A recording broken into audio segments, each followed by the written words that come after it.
ये कहानी है गांव बिजोरा की। एक ऐसा गांव जहां की जिंदगी बहुत धीमी थी पर सुकून था। यहाँ लोग दिन भर अपने खेतों में काम करते और रात को सुकून से सोते थे। गांव का अधेड़ उम्र का हरि प्रसाद, जिसे सब काका कहकर बुलाते थे, अपने खेत पर जाने के लिए तैयार था। अरे सावित्री, मेरी लाठी कहाँ रख दी? रोज मुझे अलग अलग जगह पर मिलती है। अजी, और कहाँ होगी, पड़ी होगी यहीं कहीं, देख लीजिए। चलो छोड़ो, आज बिन लाठी के ही चला जाता हूँ। तभी हरि प्रसाद को कोई आवाज लगाता है। अरे काका, चलिए आज खेत नहीं जाएंगे क्या? अरे लो देखो, रमेश भी आ गया। अरे आया रमेश, वहीं रुक। फिर हरि प्रसाद घर के बाहर आता है और रमेश के साथ खेत पर जाने लगता है।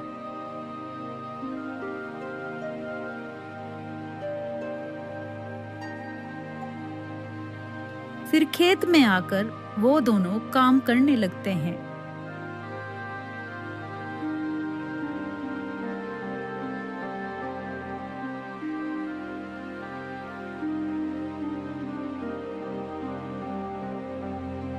शाम तक काम करने के बाद वो दोनों थक कर बैठ जाते हैं। अरे भाई रमेश, आज तो गर्मी ने बहुत बुरा हाल कर दिया है। काका, अब बूढ़े होते जा रहे हैं आप, थकन और गर्मी तो ज्यादा लगेगी ही अब। अरे क्या बात करता है तू? अभी भी तुझ जैसे दो को मैं अकेला काफी हूँ। ऐसे ही सब गांव वालों का जीवन खुशी खुशी बीत रहा था, पर शायद ज्यादा दिन तक नहीं, क्योंकि उसी रात गांव वालों की सुकून की नींद छिनने वाली थी। कोई गांव के किसान हरिया के घर पर निगरानी कर रहा था कि तभी हरिया को कुछ आवाज सुनाई देती है, जैसे घर के ऊपर से कुछ गुजरा हो। सीमा, क्या तुम्हें भी वो आवाज सुनाई दी? कैसी आवाज जी? ऐसा लगा जैसे कोई छत के ऊपर से गुजरा हो। अरे कुछ नहीं, बिल्ली होगी। काफी रात हो गई है, सो जाइए अब। हरिया ज्यादा गौर नहीं देता और फिर वो दोनों सो जाते हैं।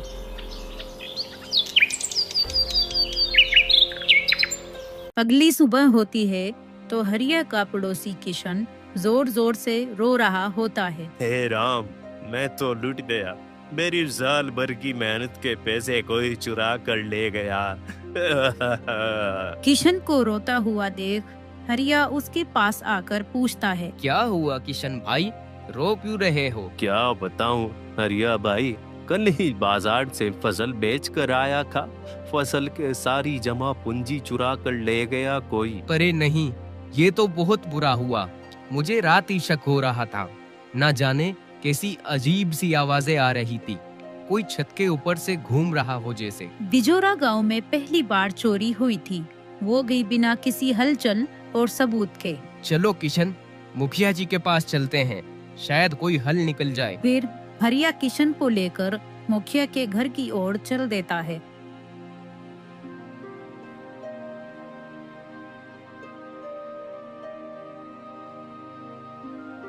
थोड़ी दूर चलते ही रास्ते में उन्हें अपने घर के बाहर खड़े हुए हरि प्रसाद और रमेश मिलते हैं। अरे किशन, हरिया, मुंह लटकाए कहाँ जा रहे हो? क्या हुआ? मुखिया जी के पास जा रहे हैं काका। क्यों, क्या हुआ? कुछ बात है क्या? वो दोनों पूरी बात हरि प्रसाद को बताते हैं। क्या कहा? हमारे गांव बिजोरा में चोरी? पर ऐसा कैसे हो सकता है? ये तो बहुत गंभीर मामला है। चलो, मैं भी तुम्हारे साथ चलता हूँ। रमेश, तुम खेतों की ओर निकलो, मैं मुखिया जी के पास से होकर आता हूँ। फिर वो तीनों मुखिया जी के घर की ओर निकल पड़ते हैं।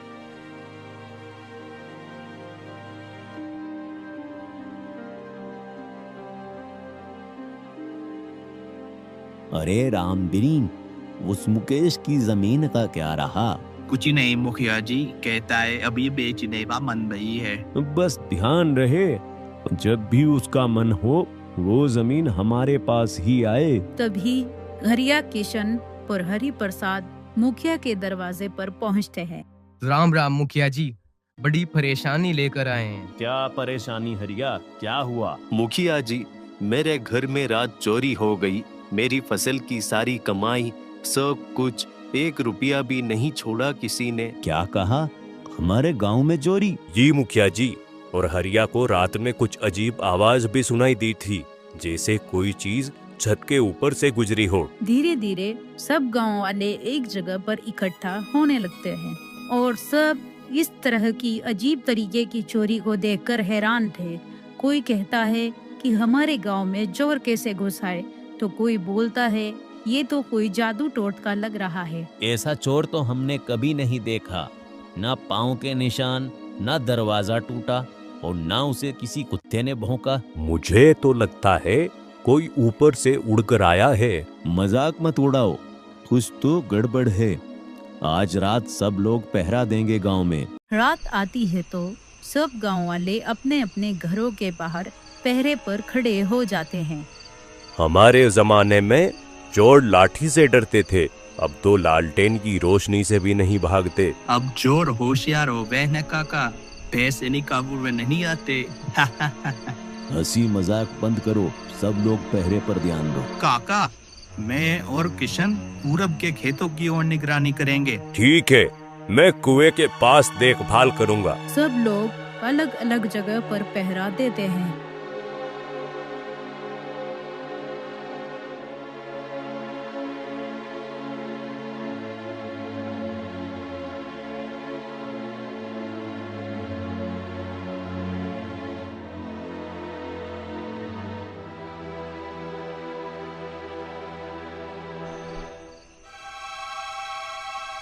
रात के करीब 2 बज चुके थे।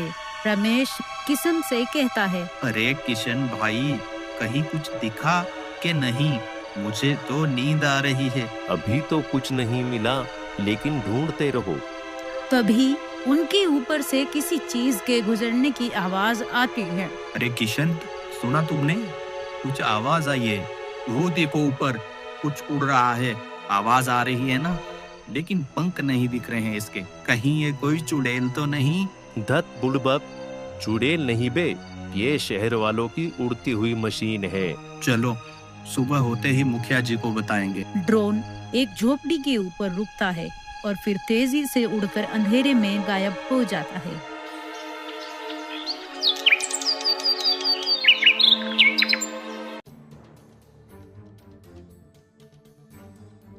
सुबह होती है तो रमेश और किशन भागते हुए मुखिया जी के घर पर आते हैं। अरे क्या हुआ, क्यों भागे आ रहे हो? मुखिया जी, वो हमने देखा, वो उड़ता हुआ कुछ था।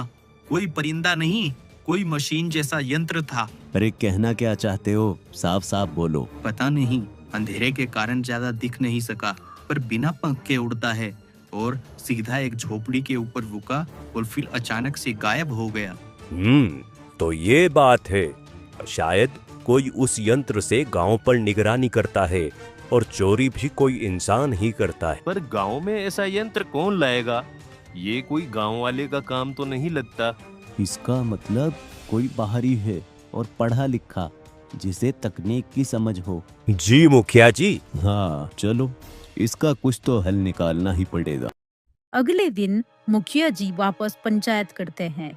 कुछ लोग चिंतित बैठे हैं, कुछ आपस में फुसफुसा रहे हैं और चोरी की खबर दिन ब दिन फैलती जा रही है। बिना ताला टूटे, बिना कोई निशान, लगता है कोई भूत पिशाच है। अरे भाई, मेरी बीवी कह रही थी कि रात में आंगन में कुछ चमकती हुई रोशनी दिखी और चांद नहीं था वो। कुछ तो गड़बड़ है, पर समझ नहीं आ रहा है कि कौन, कैसे और कब करता है ये सब। कोई ना कोई चालाक है।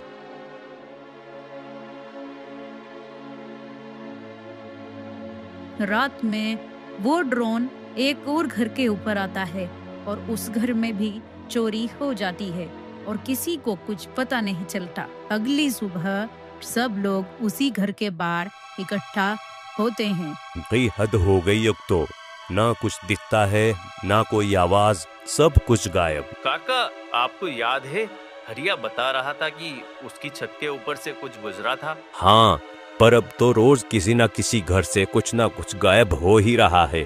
कुछ भी समझ नहीं आ रहा। गांव वालों के इतना पहरा देने के बाद भी चोरी नहीं रुकती और ऐसे ही चलता रहता है।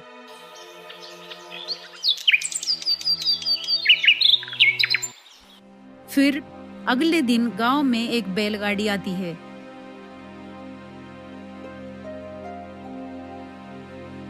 उसमें से अर्जुन नाम का एक युवक उतरता है जो हरि प्रसाद का पोता होता है। हाँ, कितना बदल गया है गांव, पर मिट्टी की खुशबू आज भी वही है।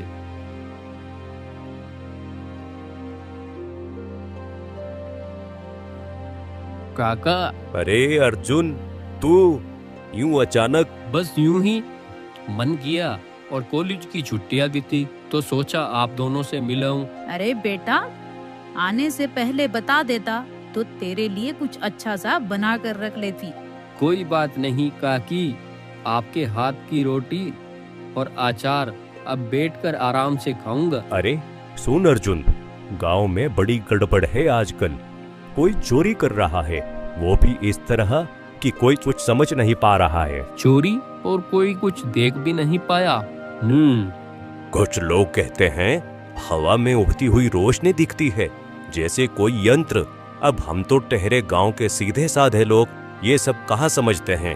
रात हो जाती है और अर्जुन घर के बाहर खड़ा हुआ कुछ सोच रहा था कि तभी वो ड्रोन उड़ता हुआ जंगल की ओर जाता है।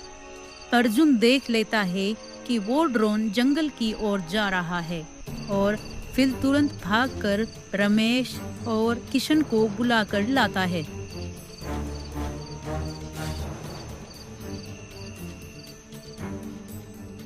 आप दोनों मेरे साथ चलिए, अब असली चोर को पकड़ने का वक्त आ गया है। तीनों जंगल की ओर दौड़ते हैं। वो तीनों अलग अलग रास्तों से जंगल में आते हैं और जंगल के बीचों बीच आकर देखते हैं कि एक पेड़ के नीचे दो आदमी खड़े हैं, जिनमें से एक के हाथ में ड्रोन का कंट्रोल है। देरी ना करते हुए अर्जुन उन दोनों चोरों को दबोच लेता है।